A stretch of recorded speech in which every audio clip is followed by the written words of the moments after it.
And welcome to another edition of Spits and Suds. I'm Gavin Spittle of 105.3 The Fan. Stars with some rest time, shall we say, before a big weekend against Winnipeg and Colorado. But we're not resting here. And I thought it was an awesome opportunity to bring on our next guest. And you hear me say a lot of times when a great goal scored, or I usually use the term the art of hockey. Well, today, literally, it's the art of hockey. Sportstoons is the social media identity of sports editorial cartoonist Steve Hill, who joins us. Hill has drawn sports cartoons for the Kansas City Star, Tampa Tribune. His artwork has appeared in dozens of national online sports sites, and he's developed quite the following among local fan bases, specifically the Dallas Stars. I know I absolutely love his work when he comes out with a new cartoon of a Dallas Stars player. So please follow him at Sportstoons, at Sportstoons, one word, on Blue Sky, Threads, Instagram, Substack. And he joins us right now. How are you, my friend? Good, Gavin. How you doing? I am doing terrific. Is that an apt description, the art of hockey, and you put it on paper? Yeah, absolutely. Except this being 2025, but I That's draw it true. on a tablet now. So That's a great way to start. The transition, and was it difficult to make that transition from a sketch artist to something digital? it wasn't all that difficult, and in some ways, it allows me to do things a lot faster. I mean, copy and paste is a lot easier than whiteout and gum erasers. So. So you lived in Michigan and Minnesota, played hockey as a kid, backyard rinks, and then your son played travel hockey growing up. So you were on the road with a lot of ice rinks. I love the line that you put in, that you often manned the penalty box. Your job was to tell the kids to quit effing swearing, as you told me. I absolutely love that. Is that from your childhood in Michigan and Minnesota, where A, your passion of hockey grew, but B, your passion for this current franchise grew? Yeah, more my love of the sport began in Michigan and Minnesota, and then I lived in Dallas for 20 years. My son started playing hockey down there. He was a let's see, a squirt at Stonebriar Mall, and then a peewee and a bantam for the McKinney team. Okay. And so then once he started playing, anyone that's been a hockey parent knows that that's kind of an all-in proposition. And so I spent the next until he was 18 years old traveling the country, going to rink to rink to rink and watching youth hockey. Yeah. So I follow up with this question because I grew up in a different area, and I'm proud to say I've been a Texan for a long time now, but that's where I developed my passion for the Dallas Stars. Is that how you developed that passion? And how did you, because you could be a Red Wings fan and everyone would understand, you could be a Minnesota Wild fan and people would understand. Yeah, no, absolutely. It was living in Dallas at the time. I lived there when they won the Stanley Cup, and I had a neighbor, and we used to meet back in how they have the alley system in Dallas. After each game, we meet in the alleys and split a beer in honor of the game. And some of those games went, if you might recall, went deep, deep, deep into the night. And so we might be drinking beer at 2 a.m., but it was all fun and good, right? Yeah. What kind of sketches come out at 2 a.m.? Nothing good, I can assure you. No, I totally can understand that. Okay. You've done some great cartoons of recent. Is there anyone on the current team that you really like drawing? There's no one on the current team I don't like drawing. Each player has kind of an individual thing going on. I like Marchment's eyes. I've done several jokes about that. Just those penetrating, crazy Yeah. blue. They look like Yep. lasers or Yep. something. Yep. Lady Um, Killers. and Tyler Sagan. I hope he's back soon. I guess he was skating today. I saw, Yep. but I just like he's always got that mischievous look on his face. And in fact, one of his post game interviews is one of the funniest things I've seen when the reporter was asking about Ryan Suter, and Sagan acted like he didn't know what Ryan's first name was. He said, Ryan, is that his name? Yeah, Ryan? yeah, yeah, absolutely. Yeah, I mean the So he's nicknames. fun. Jamie's easy. I've Yep. done a bunch of Robo cartoons. He's fun to draw. His mom and dad, I got to meet them through the cartooning thing, and they actually, I know that Robo has a couple prints of my cartoons in his game room in Dallas, unless he's tired of them and has since taken them down. But Wow. I was going to ask you, have you received player requests? not a lot of some of the I've done some stuff for a couple of the coaches. I did have one funny thing happen one time after a game when Hudobin was here.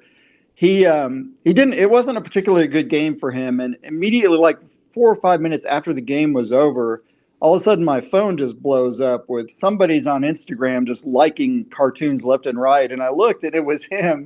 He was liking all the cartoons that he was in. Well, there you go.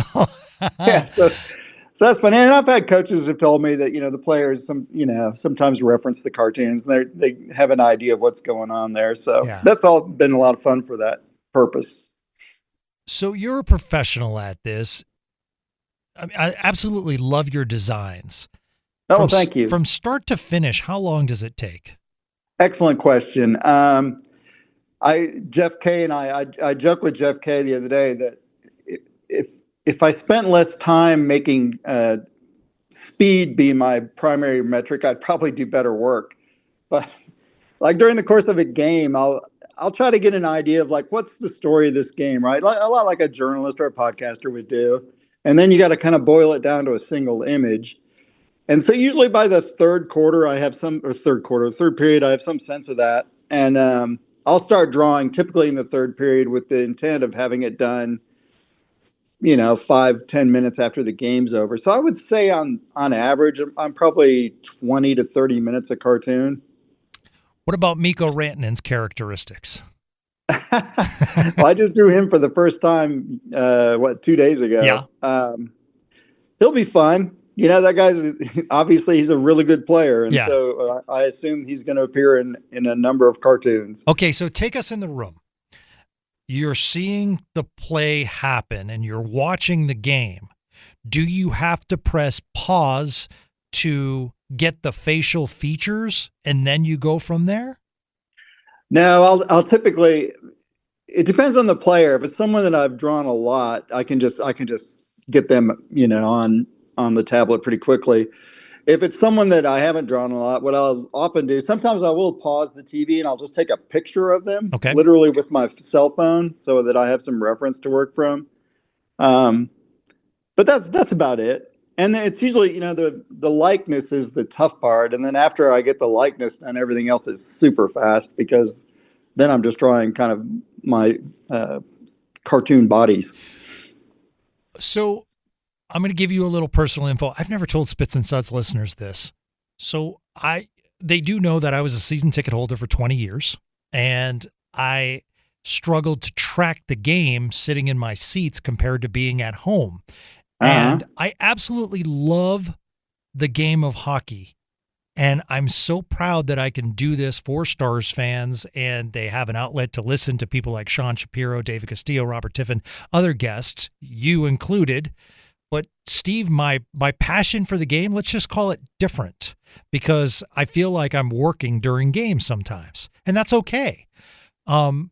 Because I do love doing interviews like this and talking about the great game and expanding the great game in DFW through my podcast as well as other podcasts. Like Mike Heika does such a great job. There are so many great podcasts as far as the Dallas Stars popping up left and right. It's wonderful to see the growth. Has it changed your perspective on the game? Watching it on TV or watching it live? Well, I'm saying like I find it, when I was sitting in the stands, I had nothing to worry about, and I could cheer, I could just, and now all of a sudden I'm like, I see a play and I'm like, oh, got to press pause, so like I'm constantly going back and then forward so I can watch the flow, so I can say, well, where that play started was this. As you're drawing, the game is happening. So you're not necessarily, paying full attention. That's the only thing I'm paying attention to is actually the game action. Yeah, no, that's probably true. I hadn't really thought about it until just now. I do so many things. I draw when I'm in a meeting. I draw when I'm talking on the phone. I draw, so I'm pretty good at multitasking in that regard, and still being in the moment on the game. Now the bigger difference is like when I go to the games live, and I'm not taking my tablet into the American Airlines Center, so Sure. it's usually if I'm at the game, the cartoon's going to be the next day more than Okay. likely. Yeah, that makes sense. Trademarks. They're, we have people all the time. We got to be careful here at the radio station for, Yeah. putting out photos that are non-licensed, so to speak. And we have licensing agreements with various companies. What is it like in the cartoon world? That's a great question, and I'm not a lawyer, but editorial cartoonists have pretty big leeway over that. I mean, it's obvious what I'm doing is art. It's obvious what I'm doing is not a real thing. It's an opinion that's expressed through line art and stuff like that. So um, I've not run into any kind of trademark issues. Now, I've seen. I mean, they could. The Stars organization has been hugely supportive of what I'm doing. So, and I don't want to. I obviously don't want to infringe on trademarks or Yeah. step on toes. I do this because I love the team and I enjoy sharing that appreciation for what they put on the ice.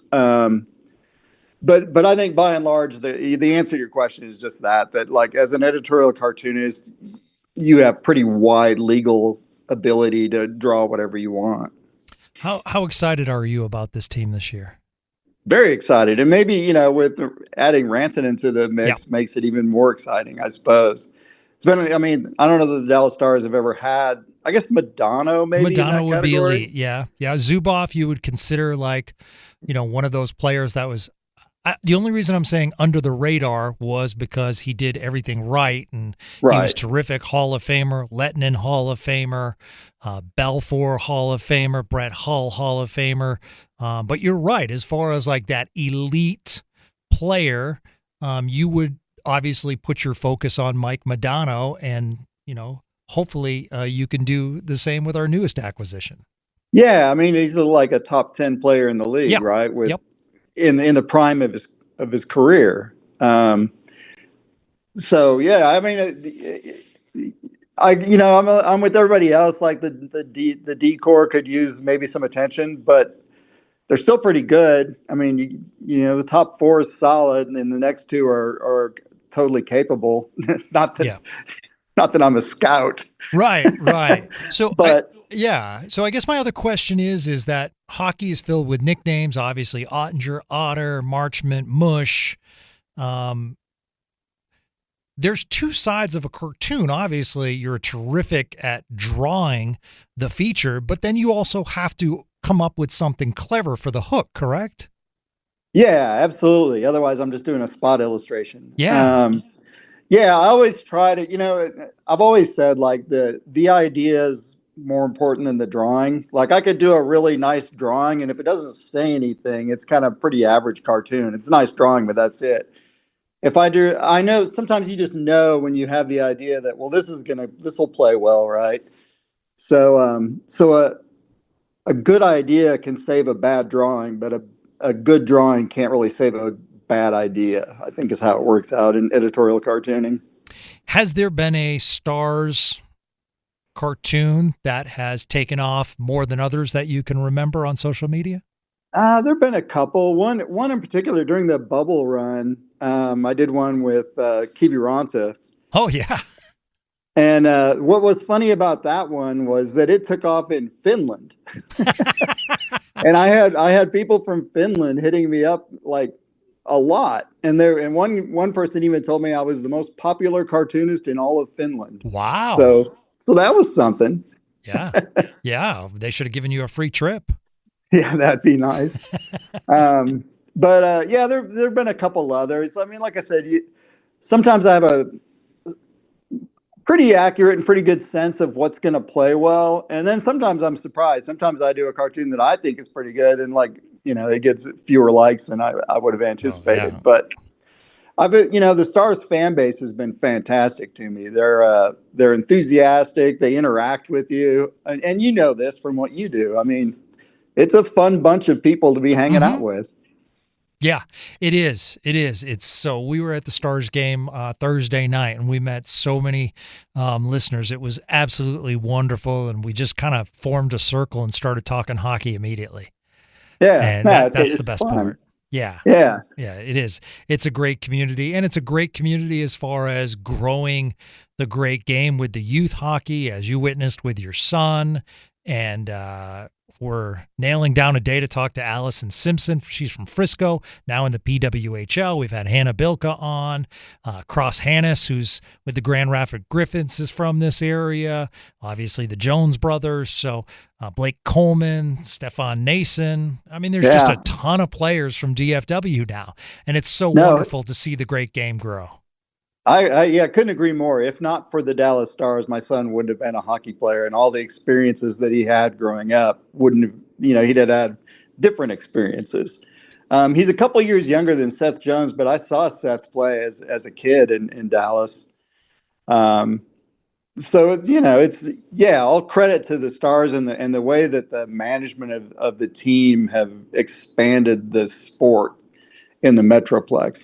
And you just pointed out, a half dozen professional hockey players that grew up playing hockey in Dallas.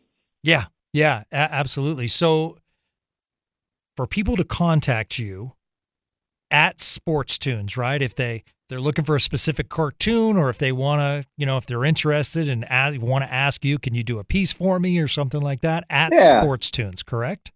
Absolutely. And then on all the social media channels, including Twitter, X. I didn't mention that up front because it's every other day I swear I'm going to get off that platform, but I'm still there, and you can reach me there as well. Absolutely. At Sportstoons on Blue Sky, Threads, Instagram, and Substack. And I know you've seen, if you're a Stars fan, his artwork. He's a passionate fan and just terrific at what he does. And, we talk about entertaining social media accounts, and you certainly have one, my friend. I really appreciate you taking a couple of minutes. I always been fascinated back when I was a kid with Charles Schultz and just various cartoonists over the years, and just the ability and the talent. I know you think, I just want to say you're really talented, and I think it's. Thank you so much. I don't want to say it's a lost art, but I do feel like in many ways it is a lost art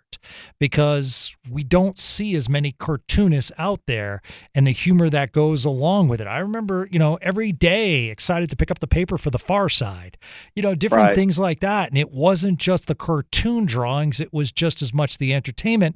And I will say, I get both from your drawings. So, congratulations, sir. Keep up the good work.